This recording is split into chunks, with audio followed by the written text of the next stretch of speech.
working in the spirit of the Golden Empire. This is 17 News at noon. Good afternoon. Thanks for joining us. I'm Maddie Jansen. President Trump touches down in Florida, where this morning he spoke to Republican retirees. Mr. Trump was at The Villages, a sprawling retirement community. The president unveiled an executive order said to protect Medicare. He spoke to reporters as he left the White House this morning. Mr. Trump suggested China should investigate former Vice President Joe Biden and his son Hunter. The president also answered the question of what he was asking the president of Ukraine to do on that controversial phone call that's now the subject of an impeachment inquiry. And that was to, quote, start a major investigation. I would think that if they were honest about it, they'd start a major investigation into the Bidens. It's a very simple answer. Meantime, House Minority Leader and Bakersfield Congressman Kevin McCarthy asked Speaker Nancy Pelosi today to suspend the House impeachment inquiry. In a letter, McCarthy wrote, unfortunately, you've given no clear indication as to how your impeachment inquiry will proceed, including whether key historical precedents or basic standards of due process will be observed. In addition, the swiftness and recklessness with which you have proceeded has already resulted in committee chairs attempting to limit minority participation in scheduled interviews, calling into question the integrity of such an inquiry.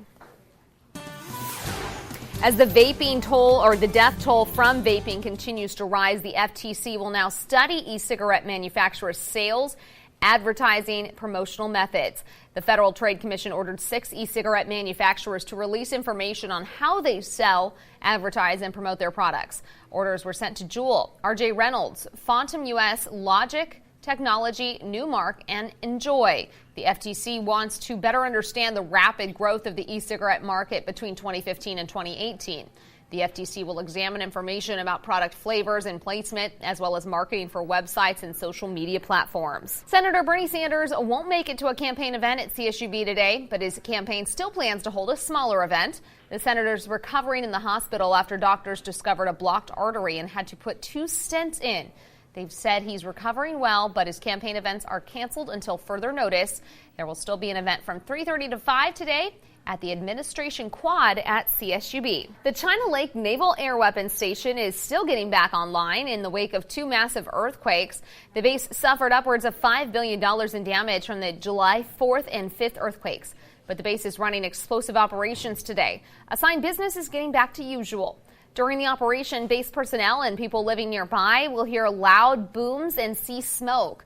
The operation was scheduled to start this morning at 9 and last until 2. All right, let's take a look outside. Another gorgeous day in the Golden Empire. Yeah, we have clear skies and some nice temperatures to start off the afternoon. Again, we've been talking about a slight warm up. We're at 74 degrees right now. Yesterday's high was 78. Today will be closer to that 80-degree mark. We've got a light wind out of the west-northwest today. As we take a look at the temperatures this afternoon, you can see some lower 80s and then dipping down back into the 60s right around 10 o'clock. And then as we look at the mountains, it's been a very nice start to the afternoon. 70 degrees. We're also looking at a breeze throughout the day out of the northwest at 15 right now. Temperatures are going to be very nice this afternoon. What's not going to be so nice are the winds that I expect to pick up a little bit. And you can see some of those winds from the Kern River Valley all the way through the Tehachapi area and into the desert. So if you're going to be traveling those ways, expect a little bit of a breeze. Now, in terms of temperatures, really not bad. 71 degrees by 2 o'clock, but then we cool down once again back into those 40s as we approach 10 o'clock. Much more on your forecast in just a little bit, but first, back over to Maddie. All right, thank you, Kevin. 2 motorcycle riders were killed last night in a crash in southwest Bakersfield, and they've now been identified. It happened just after 8 p.m. Police say a motorcycle was headed east on Wilson Road when a car turned left in front of the bike, and the 2 collided. 25-year-old Santiago Algandar Soto and 23-year-old Lorena Villalaba Espinoza died at the scene. BPD says it does not appear alcohol or drugs were factors in the crash. The woman driving the car is cooperating with police as this investigation continues.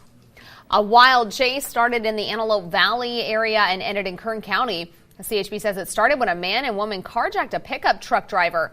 The man sped through remote areas of Lancaster, Palmdale, and Tehachapi, at times driving in excess of 100 miles per hour.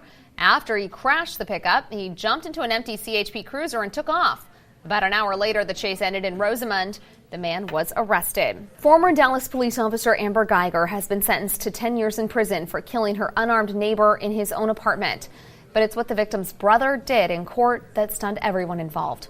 Brant John, the younger brother of Botham John, made a statement of forgiveness in open court and asked the judge if he could hug Geiger.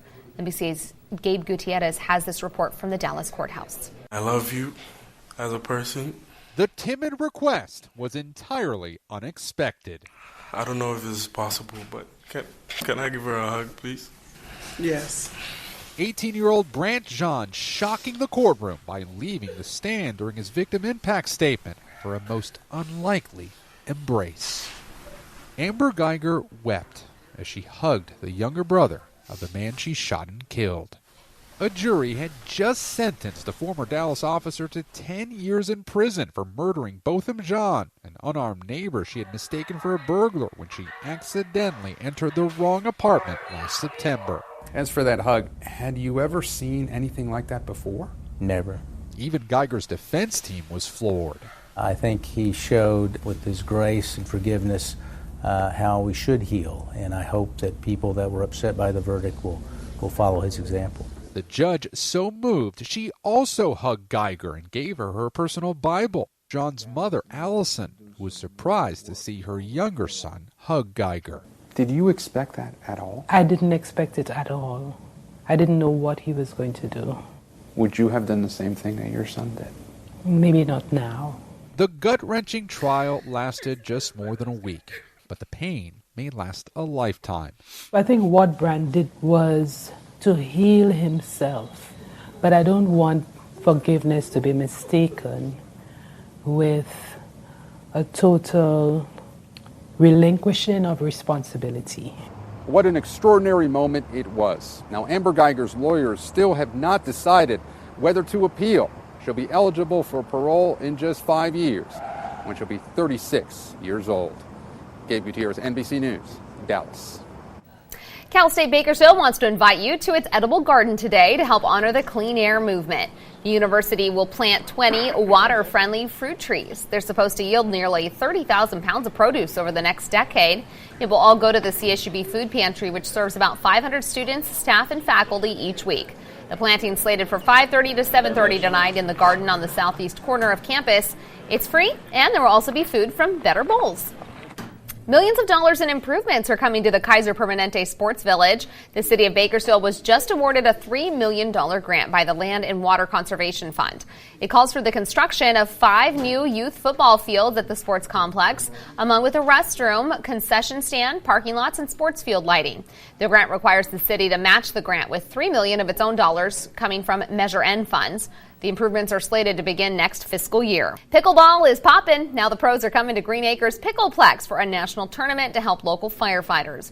Organizers say pickleball is the fastest growing sport in America. The Central Valley Classic, presented by Brand New Day, is this Friday through Sunday. This is the third tournament National Pickleball is organized this year. The first 2 were in Santa Monica and Glendale. All proceeds benefit the IAFF Local 1301 Firefighters Union. Supporting victims of domestic violence and sexual assault. We'll tell you how you can help coming up next week. Plus, a risk for teens taking oral birth control. Your 17 Health Watch is next. We're back now on your 17 Health Watch. Oral birth control may increase the risk of depression among teens. That's according to a new study from Brigham and Women's Hospital in Boston. Researchers tracked about 1,000 Dutch girls and young women, surveying them every 3 years. They found 16-year-old girls who used oral contraception reported more crying, sleeping, and eating problems than those not taking the pill. There was no such link among older teens and young adults. Fewer women in the U.S. are having twins. A new government study reveals there were about 123,000 twin births last year. That's down 4% from 2014 and the lowest number in more than a decade. Researchers say twin birth rates decline the most among white women women over 40. Once again, we're teaming up with the Alliance Against Family Violence and Sexual Assault for a barbecue fundraiser next week. The Alliance helps local survivors of all ages who've suffered domestic violence or sex assault. For $5, you can come out and join us and get a burger, chips, cookie, and a drink. Another $5, you can get a raffle ticket and a chance to win a 60-inch TV. Lunch is next Wednesday from 11 a.m. to 2 p.m. at 22nd and M Streets outside of our studios here in downtown Bakersfield. If you plan to pick up lunches for 10 or more people, call ahead at 322-9199 to get that order in early. And Kevin's got good news about the weather for the barbecue, right, Kev? Yeah, perfect timing for the barbecue because we're expecting some cooler weather by next Wednesday. Take you outside right now, downtown Bakersfield, and not a lot happening. We've got the clear skies, a little haze because air quality will be moderate as we go throughout the afternoon here. Let's take a look at temperatures, and we've got 74 for Bakersfield, 73 in Wasco. Taft, you're checking in with 76, and then we have 60s and 70s in the mountains. Tehachapi now at 70, 76 for Lake Isabella, and out in the desert, lower 70s, Mojave at 72. Now, overnight, we were at 53, still below the normal. We should be right around 59 overnight. Normal high for the day is 85, and the record 103 set back in 1933. And tonight, if you're going to be out and about, your sunset will be at 6:37. Here's what it looks like out in Wasco. Clear skies and 73, and Arvin looking very nice this afternoon as well. 77 and up in the mountains, Golden Hills, upper 60s under clear skies. And you can see around the region, not a lot to talk about for you this afternoon. Clear skies from the north all the way to the south, even the coastal areas looking sunny as we go throughout the afternoon. Now, temperatures right now, mid-60s out of the Bay Area, 71 in Fresno, upper 60s, and then warmer down to the south into San Diego. And part of the reason for that is the ridge of high pressure sits right about here. So that's why we're seeing a little warmer air to the south, and then also Phoenix now at 88, but cooler out of Vegas. Currently at 75. We take a look at the daytime highs for today. Upper 70s for Sacramento, 82 in Fresno, and then to the south. Look at Phoenix today, 96 with 88 out of Vegas. Beach is looking great. Nice and sunny, a little bit of a breeze throughout the day. 72 degrees and a northwest wind 15 to 20. Morro Bay, a little breezy. A northwest wind 10 to 15 and 67. Water temperature along the coast between right around 59 to 60 degrees right now. And here's what's going to be happening. We've got another trough developing out of the Pacific Northwest. This is going to bring some rain up into parts of Washington, Oregon, lacking moisture for us. But we'll get the tail edge of the trough, and that will usher in some cooler air for tomorrow. And then this ridge will expand again, and we see a little bit of a warm-up by Sunday, Monday, Tuesday of next week before I think things kind of flatten out and we see another cool down that'll be on the way. Now, today, air quality will be moderate for you with an AQI 51. That's why we have a little bit of a haze out there.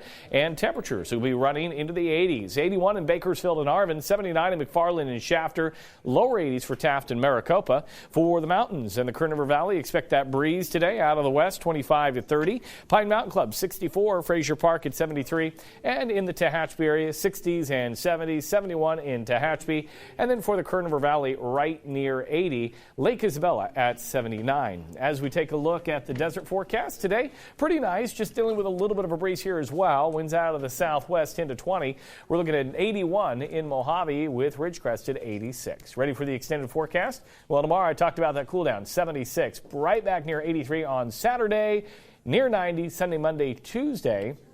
And then for the Alliance Barbecue on Wednesday, we should be seeing daytime highs right around 86. So what will the temperature be around grilling time? Probably in the 70s, maybe some lower 80s. So I would say that's great weather to come out and grab a burger lunch and support the Alliance Against Family Violence and Domestic Assault. As we take a look at the mountain forecast, you can see mid-60s for Friday, a little bit breezy tomorrow, and then inching those temperatures right back up into the upper 70s Sunday, Monday, Tuesday, and then Wednesday, mid-70s return.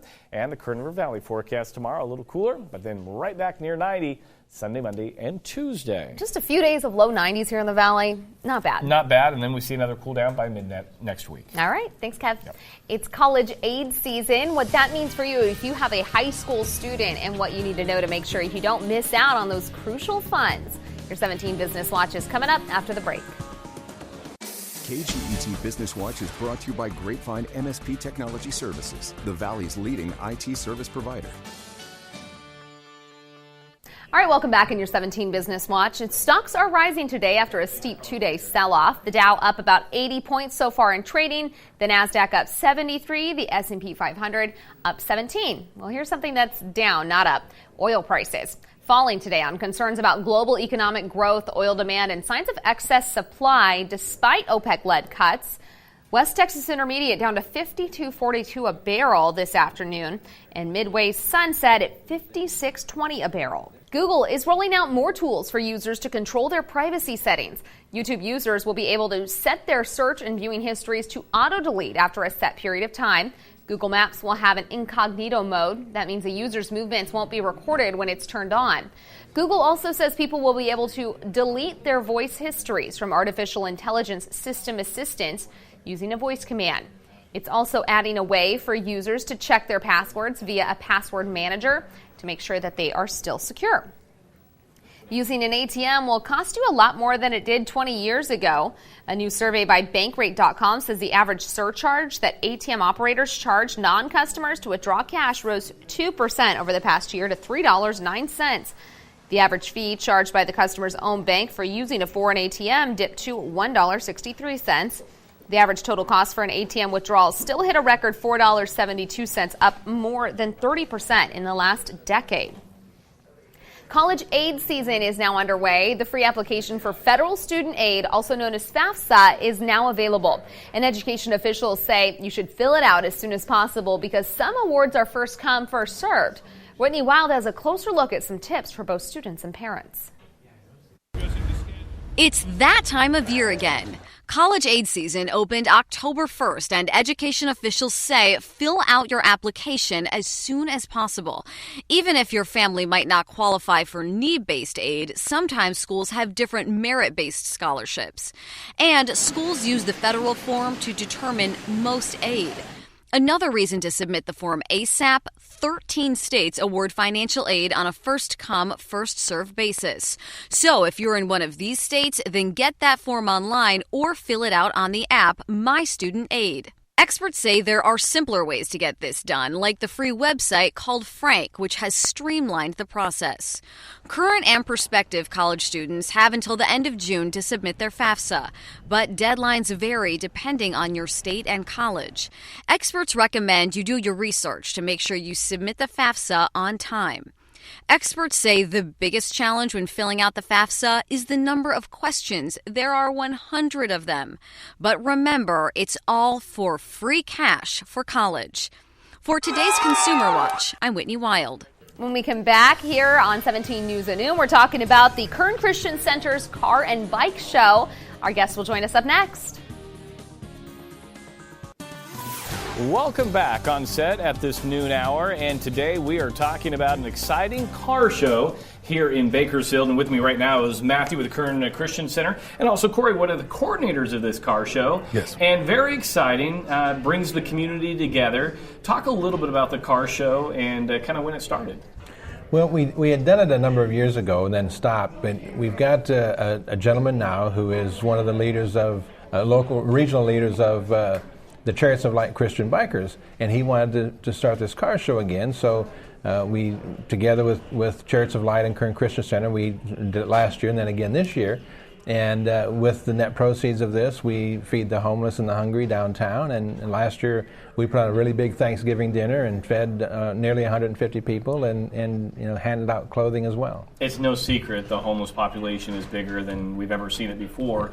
So we know as we get into the holidays, a lot of these homeless people are going to be looking for organizations like yourself to really help out. Now, this car show, you're going to have bikes, and people in town love their bikes and they love their classic cars. Yep. So, and this is what it's all about. How many bikes and cars do you guys kind of expect, Corey? Well, last time we had close to like 100. Wow. 100 entries. And here are our trophies here. We're going to have 7 categories and 16 trophies. Wow.